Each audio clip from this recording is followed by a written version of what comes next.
Welcome to this short lecture on how consumer confidence fuels the economy. In the next slides, we'll explore why people's sentiment matters, how surveys act as early warnings, and what strategic actors do with that information, so you can understand how attitudes translate into measurable shifts in spending, investment, and policy. Official spending data typically arrives with a lag, but confidence surveys are released within weeks and often foreshadow turning points in consumption.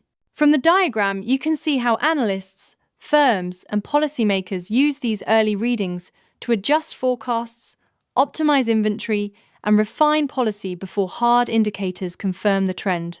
When households feel optimistic, they tend to reduce precautionary saving, raise discretionary outlays on durables, travel, and housing, and thereby expand aggregate demand.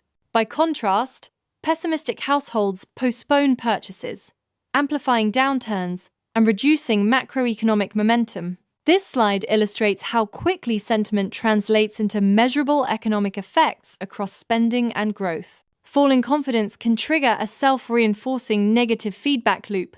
Weaker sentiment lowers sales, squeezes profits, and forces layoffs, which then erodes income expectations and deepens the contraction. The graphic shows how this psychological spiral can drive measurable downturns even without new external shocks, making sentiment shifts a powerful amplification mechanism.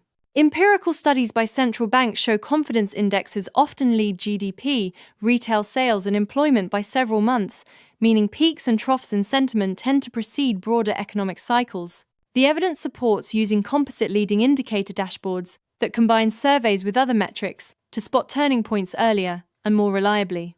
Confidence has statistically significant predictive value, but it explains only part of future outcomes, and unexpected shocks, policy changes, or global events can override it.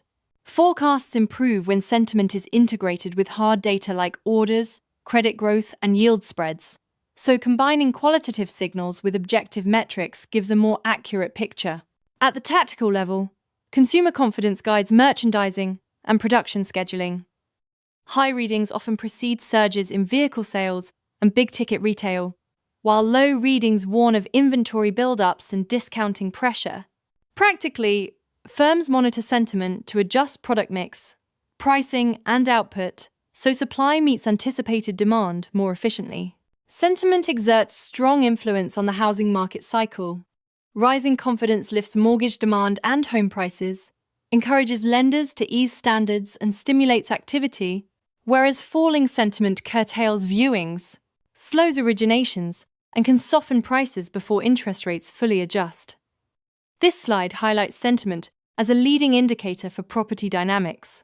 Central banks like the Fed and the ECB watch confidence indexes because sustained drops can prompt stimulus or delay rate hikes, while overheated sentiment can justify tightening.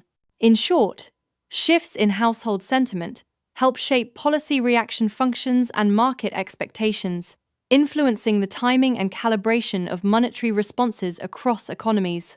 Investor perceptions of consumer sentiment feed directly into equity valuations.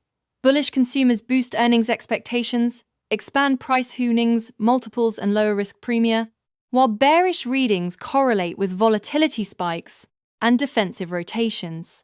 The slide illustrates how investors price future cash flows through the lens of household sentiment and adjust allocations accordingly. Strategic actors respond differently to confidence signals. Executives proactively adjust inventory, hiring and marketing ahead of demand shifts. Investors tilt portfolios between cyclicals and defensives, around confidence peaks and troughs, and policymakers monitor sentiment gaps to time interventions. Overall, reading these signals allows stakeholders to act proactively rather than react after the fact. In summary, consumer confidence is a powerful and timely economic signal that catalyzes spending and can predict turning points, but it is imperfect and subject to biases. Its greatest value comes when combined with hard economic data, equipping businesses, investors, and policymakers with a clearer mechanics-based view to navigate and anticipate economic fluctuations.